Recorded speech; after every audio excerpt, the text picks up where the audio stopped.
Good evening, everyone.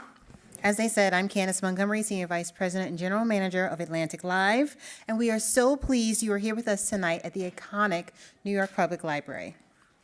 Across the country, public school educators are facing unprecedented challenges to what and how they teach. Tonight, we are joined by College Board CEO David Coleman. David, a lifelong educator, a Rhodes Scholar, and holds degrees from Oxford, Cambridge, and Yale University, will share reflections on recent challenges to AP African American Studies and AP Psychology and lead a panel discussion that will examine the growing wave of restrictive policies in the U.S. and what we can do to prevent them. I want to thank the College Board for their support of the Atlantic journalism and for producing today's program. So without further ado, please join me in welcoming College Board CEO David Coleman.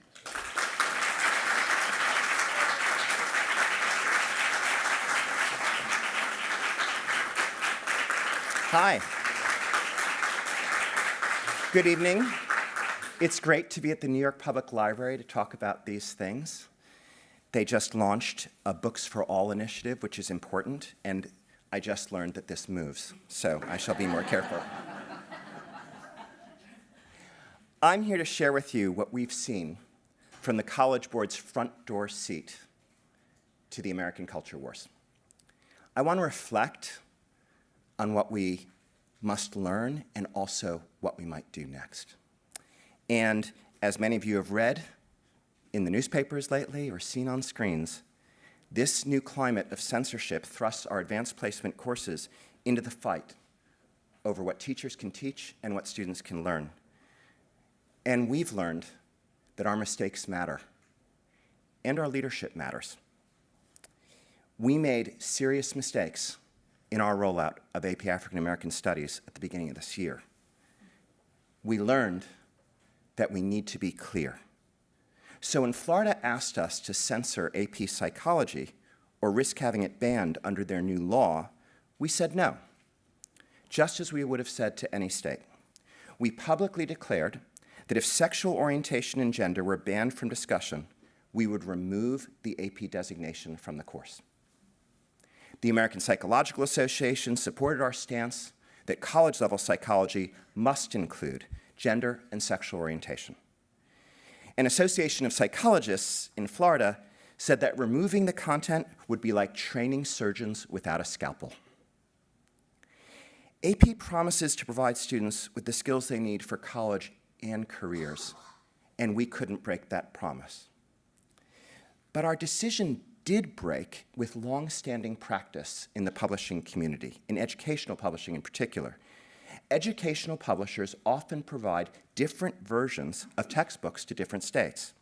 The Florida editions of psychology texts have deleted any reference to sexual orientation. They no longer say gay.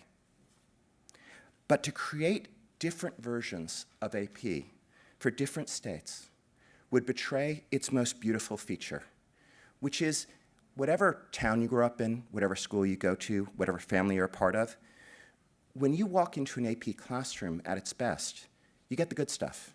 You get the real thing.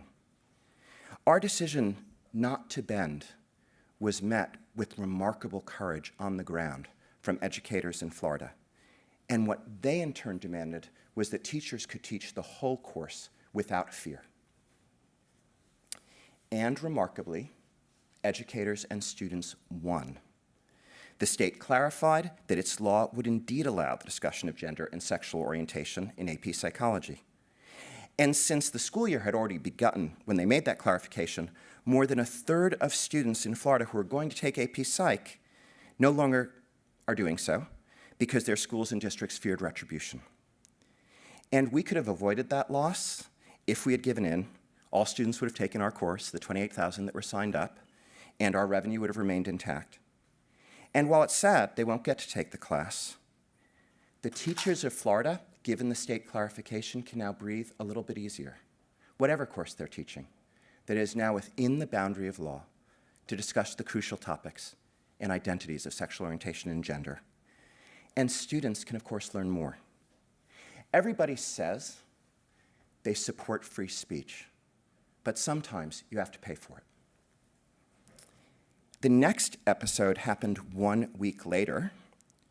We had barely taken a breath when schools in Arkansas that were just preparing to open, they opened just a bit later than the schools in Florida, they were preparing to open, and they learned that the AP African American Studies course would not be included among the AP courses approved by the state. The day before school started, the 6 schools piloting the course were told that the class would not count towards high school graduation requirements. We stood up for the course, but it was the courage of educators that once again made the difference.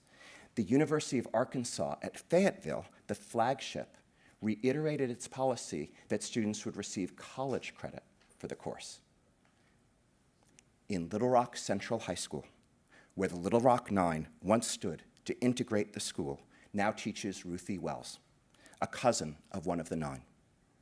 Ruthie, her school principal, and the superintendent all insisted that the course would continue despite the state's opposition, and so did all other 6 pilot schools in Arkansas. Students, undaunted by the removal of high school graduation credit, all elected to stay in the class. In fact, more signed up. So, what have we learned from these episodes? At least 3 principles, I think, emerge. 1, be clear. Only when the College Board is clear do we give others the ground to stand. So let me be clear today. The College Board will not modify any of the 40 AP courses, from African American Studies to Art History to Science, in response to regulations that would remove college-level standards. Number 2, engage allies. The leadership of the American Psychological Association made a huge difference. Journalists and civic leaders in Arkansas rose quickly to shine a light and to take a stand. We do not lead alone. We gain strength from our members, which are the colleges and high schools of America acting together in concert. Number 3, defend choice. AP courses are always an informed choice. Our frameworks are public, and we release our sample tests. And in some districts, parents even provide written consent for their children to take a course. However, parents do not define what college-level topics or texts are included in AP courses. AP teachers must be given the confidence and clarity that once parents have enrolled their child in an AP course, they have agreed to a classroom experience that can be challenging, controversial, uncomfortable. We stand for the rights of parents and students to choose which courses to take, while we stand against robbing parents and students of their right to take the courses they want. These 3 principles I've sketched out defend against censorship, but don't define the kind of classrooms we build and why. The mission of AP, in my mind and heart, is to build a kind of space that's all too rare in America today. Our current discussion of education imagines classrooms as battlegrounds of indoctrination or conversion. AP is different. In an advanced placement class, teachers are not your priests, nor your gods. They are your coaches. Students and teachers work together against a common challenge developed by a set of academics around the country. The exam is graded by AP readers who do not know who you are. Never is a point awarded on an AP exam for agreeing with any opinion or doctrine, but instead your command of evidence. Because exam questions focus on data and primary sources, AP fosters the freedom of teachers and students to inquire together. We often rightly talk about the freedom of teachers to think and speak freely. I think in a classroom, we should also consider the freedom of students to think and speak independently. We should all be concerned at any level of education when students feel they can't say what's on their minds or need to bend their comments to please their teachers or their classmates. Defending these opportunities for young people matters for another reason, a reason that cuts to the heart of education's promise. To put it simply, African American history and culture is what students want to learn, particularly students of color. African American students and so many others are lining up to what is often their first college-level course. Taking this class is about their identity in a much broader sense. It says, I am college material. I am in the game. There is a force. All of you know it if you go down memory lane with me. There's a force at least as powerful as censorship closing students' minds, and it is boredom. A vast middle of the American high school has checked out. For too long, high school classes have been immune to what students want to learn. Everything we are doing now at the College Board is aimed at making our courses and our work more relevant to more students. Censorship turns education away from the very things that fascinate young people. We need to move in the opposite direction. It is time to change the invitation that high schools offer, to listen to what young people want to learn, and to dare to follow them there. How then can we together be clear, engage allies, and defend choice? I look forward to working with all of you because this work is too important to do alone. And with that in mind, I shall introduce our remarkable panel that will now join me on stage. Professor Jarvis Givens, recently named full professor at Harvard, who earlier this week launched the Black Teacher Archive, along with Imani Perry, who just won a MacArthur Prize, by the way. He's speaking later tonight, and the great Evelyn Brooks Higginbotham. Welcome, Jarvis.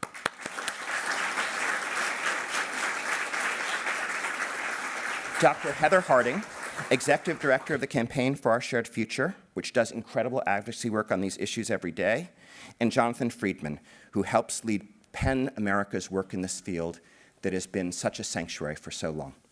And I shall begin.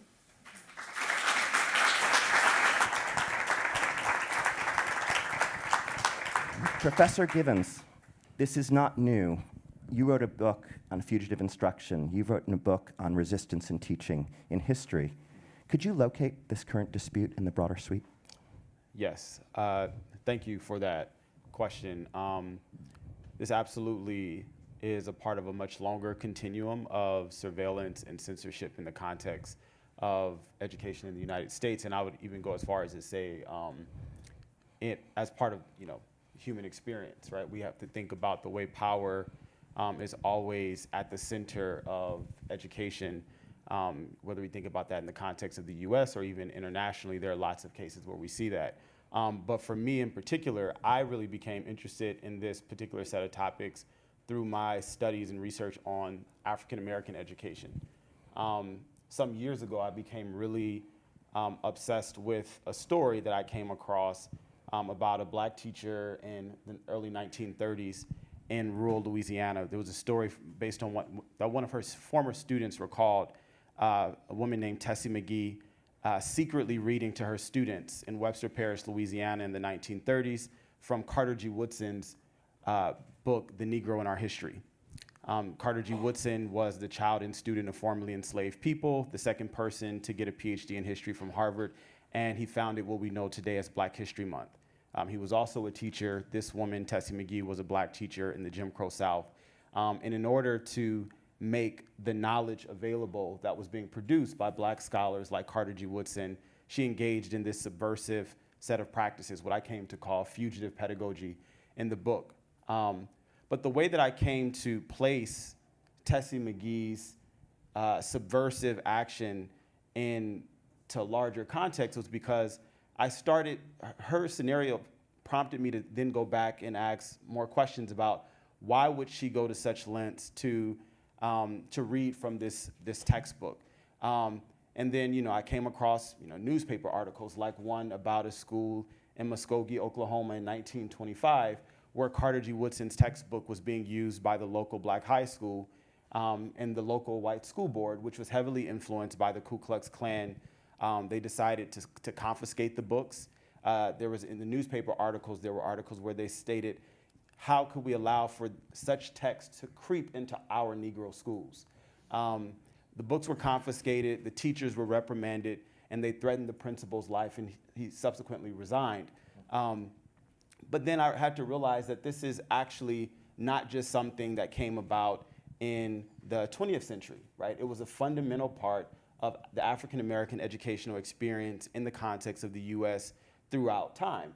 And in fact, some of the work that I'm currently doing is looking at the history of anti-literacy laws as some of the earliest forms of education policy in the United States, right? As early as 1740, colonial South Carolina passed laws that criminalized African American education because they linked literacy and the opportunities for education for Black people in particular to efforts of Black resistance. The idea that they might exchange ideas that might incite political responses and organized rebellion against the institution of slavery.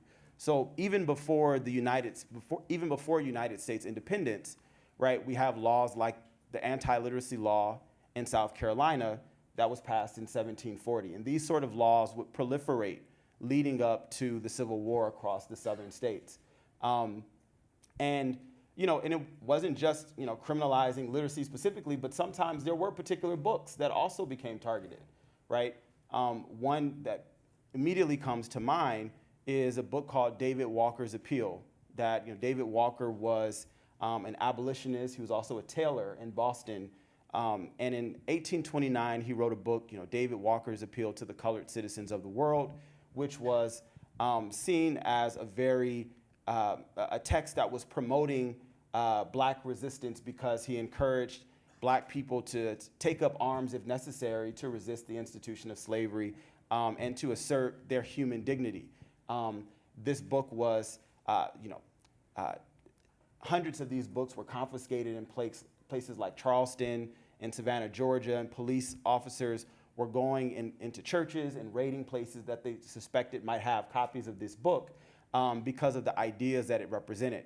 And again, because of this idea that certain abolitionist, anti-slavery content might incite rebellion.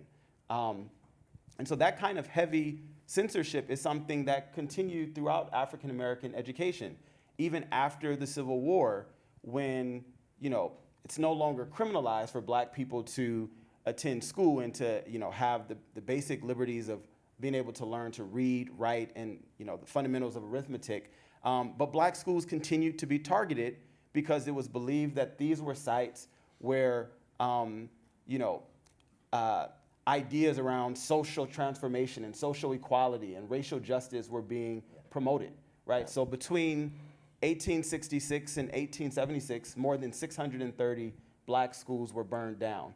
So the point that I'm emphasizing here is that this history of censorship and surveillance has always been a fundamental part of the fabric of education in the context in the United States, and African American educational experiences have particularly been subjected to this kind of censorship. Toni Morrison, as a final point I would make, has a quote in 1991 that she offers. This is amidst the kind of multiculturalism debates that are happening in the early 90s. And she's speaking at the Chicago Humanities Festival in 1991, and she says, "Nothing has been so fought over as our approach to knowledge and its parameters," right?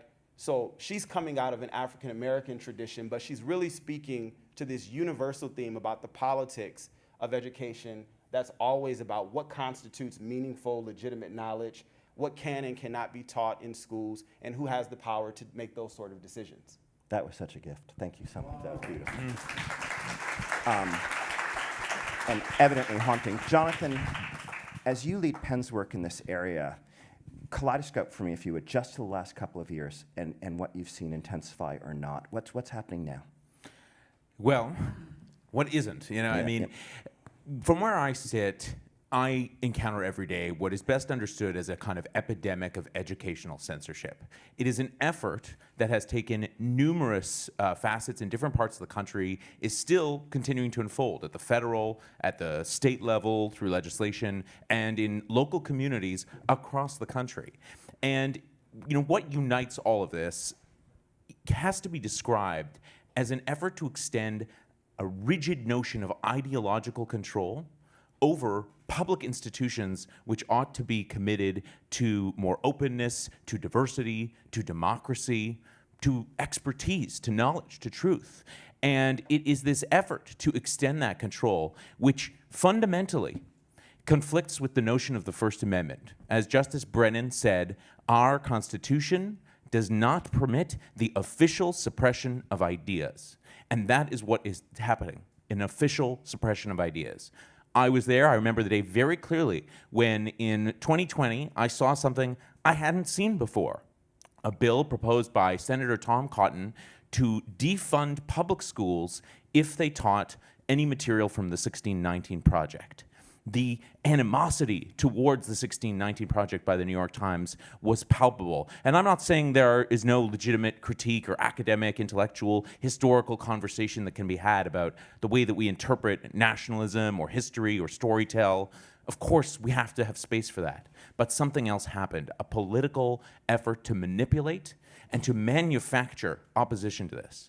It moved very quickly from a bill that was a federal proposal. Suddenly it was being advanced in numerous states. And around the same time, Donald Trump came out in one of his last acts with this executive order about teaching about diversity in federal institutions. And when that came out, someone called me who does trainings in the world of science about equity in science. How do we make scientific careers more equitable for mothers and women? And she said, does anybody realize how this bill and exactly what it says in this executive order is going to make it harder to have conversations just about that? And I said, what do you I was quite surprised. What do you mean? And she walked me through it.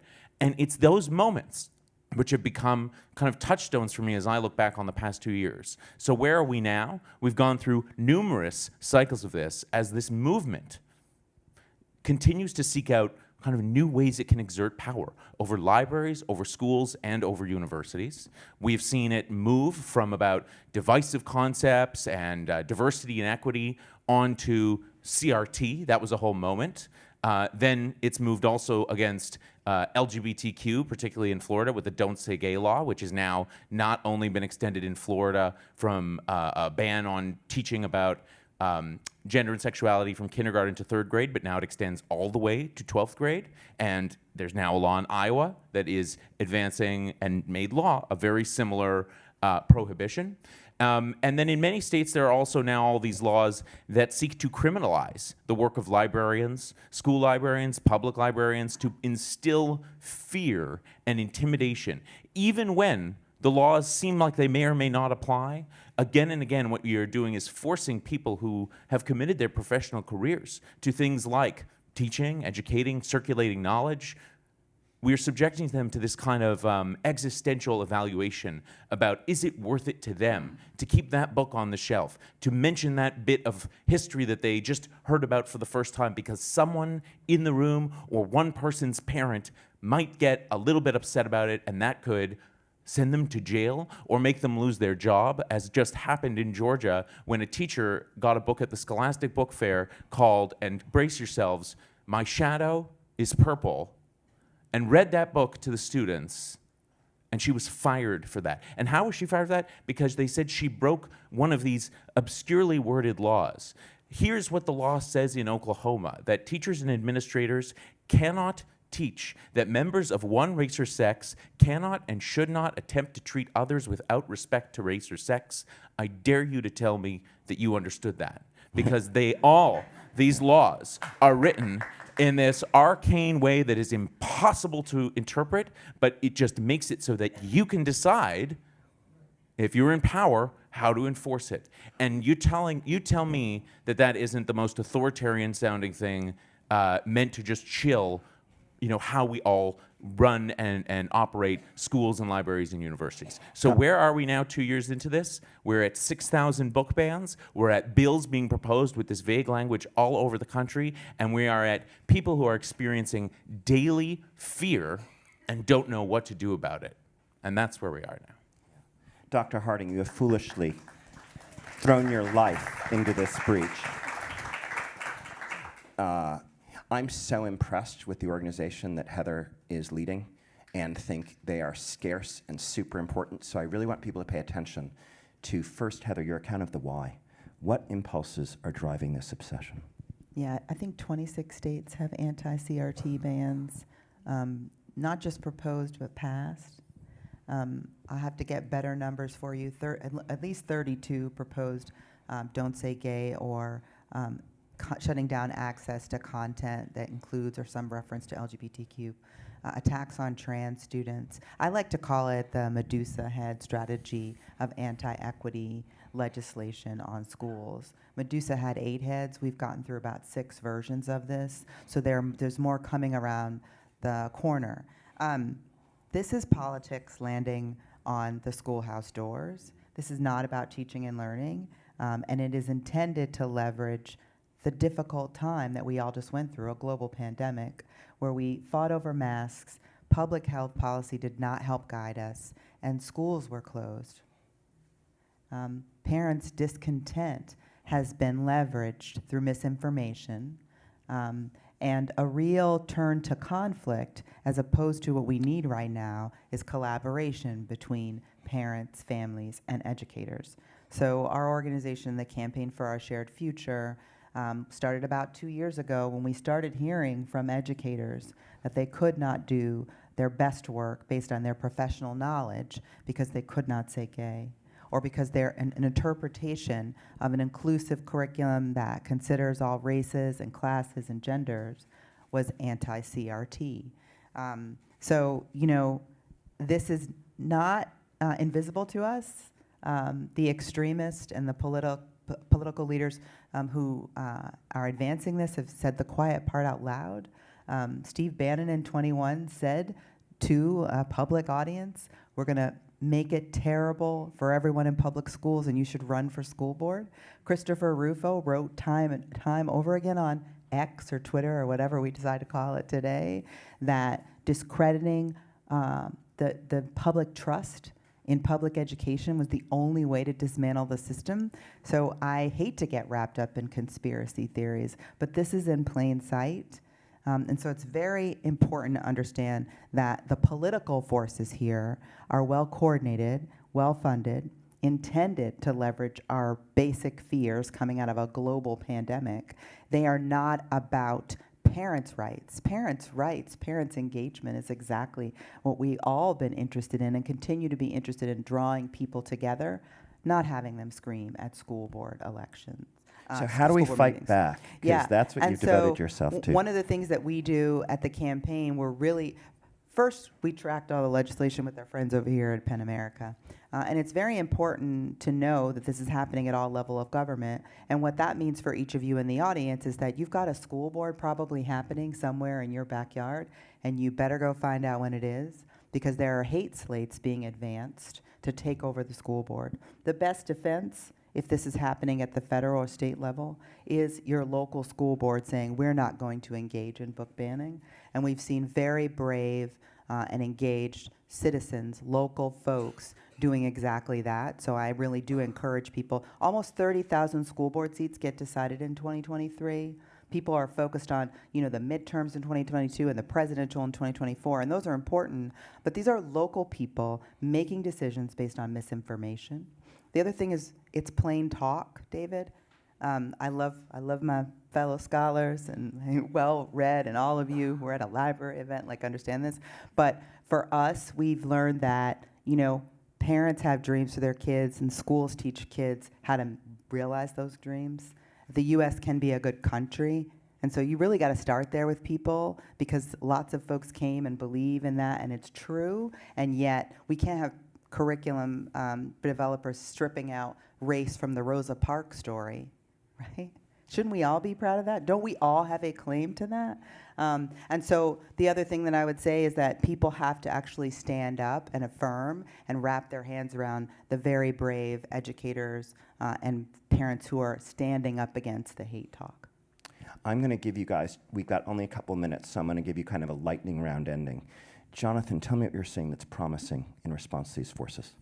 When people get up, when they pay attention, when they connect in their communities, it is possible to push back on this. Time and again, we are seeing in places like Martin County in Florida, huge turnouts from veterans, from ordinary citizens at school board meetings, making it clear that they don't support book bans. When students are empowered to understand their rights, they can be the most powerful advocates for this. And when we all, support our librarians, our teachers, our university professors, they are all, I can tell you, feeling this moment in the country in one way or another. And so there is a lot of promising developments at state houses, in local communities, but we have to find a way to educate people, and it's critical here that we try and chart, as I think you were saying, Heather, also, a way forward.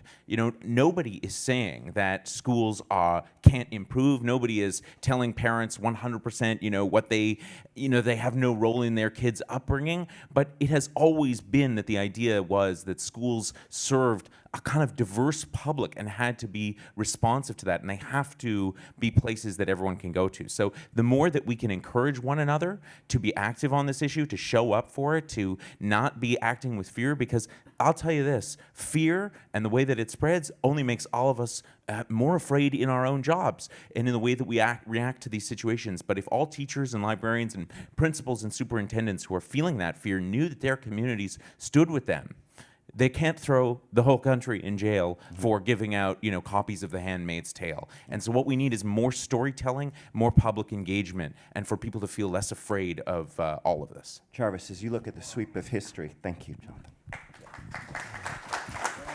As you look at the sweep of history, and you were tremendously forceful about the very origins of this, what do you see that turns back any of this? There are two things that come to mind. One is, I was just listening to what you were saying. I think we have to have a serious conversation about shifting the discourse around what it means to be a teacher in our society. God bless you. I think schools of education, it's a conversation that's long overdue. Thinking about teacher education programs and teacher preparation, a lot of educators, there was already a crisis and a teacher shortage, right? So many folks are being turned away from the profession in this current moment because of all of the stuff that we see happening. In the same breath, we have a conversation around the challenges and the kind of quote unquote crisis in public education, and then all of the work that's being done to discourage people from going into the teaching profession. It's really reflective of a cultural crisis in the society that we live in. And so I think we have to think more expansively about the role of teachers in our society. We've allowed for the profession to become so debased in a way that is insulting to all of us, right? And I think that that's something we really have to look inward and talk about, the role of teachers in the society that we live in. The other part about this question is that, I shared that this is not necessarily new. There's a lot of folks in this country who have been very aware that this has been happening, Black teachers in particular, right? I talked about Carter G. Woodson, the person who founded Negro History Week in 1926 that we have as Black History Month today, is because they had a heightened awareness of the kind of censorship and surveillance that Black educators and Black students were always subjected to. So I think supporting those longstanding institutions that have always been around doing this work, even when it wasn't necessarily in vogue. So the Association for the Study of African American Life and History was founded in 1915 by Carter G. Woodson and sustained by Black teachers up and through the Jim Crow era. It's still around. I just went to their conference in Jacksonville, Florida, a couple of weeks ago. Many of the local members of the organization there were holding freedom schools after school and on weekends to try to address the issues around this particular topic in their local communities. So I think supporting those kind of well-established institutions that haven't received the kind of mainstream support that they deserve is an opportunity of this moment as well. Let me bring us home for a minute. Let me say, as the College Board and just as a witness to all of this, the pain we are seeing in teachers and in students is heartbreaking and visible. And the debasement of the profession is a very real threat. And the AP teaching community is in our hearts and minds every day. And I would just say this much. You've heard about ASALA, tremendous longstanding organization. You know well the work of PEN America, who's been fighting this fight for a generation. But can I please lift up for a moment Dr. Harding, who's building a nonprofit from scratch to jump into this arena And frankly, when I said everyone supports free speech but do not pay for it, could you do me a blessing, those of you who are watching virtually or here today? If you care about this stuff, consider seriously supporting something like the Campaign for Our Shared Future. She should not be killing herself fighting to raise money to do this work. She should be fighting the forces at work that are tearing us apart. Thank you. And David, all of us together are the majority. So we're not actually fighting a big wave. What we need to do is show up for each other. If we're through 6, versions of this hate, there are 2 more. And there's an extreme minority who is driving this. And yes, they're well-funded, but if we come together around this, we can support our educators and we can get the job done. And you gotta vote. You gotta vote. We got ourselves into this, we can get ourselves out of it. Thanks, everyone. We'll talk more to you offline. I'm being told I must end it. One very easy way for you to make money is to start your own thrift store. Thank you. Sir, I must thank you so much, but we must move forward and move on to the next event. But anyone who wants to talk to these extraordinary panelists, we will be together with you at the reception to follow. And thank you so much for your time and attention.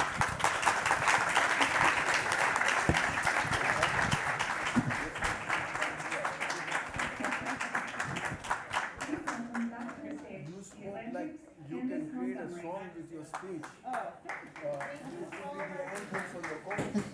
If you want, I can do it. Thank you to all of our speakers for joining us today. I'll just be up here a second. And thank you to David Coleman and our underwriter, College Board. If you are interested, give me 1 second, sir. If you are interested in exploring more of The Atlantic, we ask that you support our journalism by becoming a subscriber. Visit theatlantic.com for subscription options. If you're already a subscriber, we thank you. Now, if you are registered for our main stage program, please join us upstairs in the Celeste Bartos Forum for light refreshments and enjoy Banned, Censorship, and Free Expression in America with Ayad Akhtar, Imani Perry, and Atlantic Executive Editor Adrienne LaFrance. The program starts at 7. Thank you.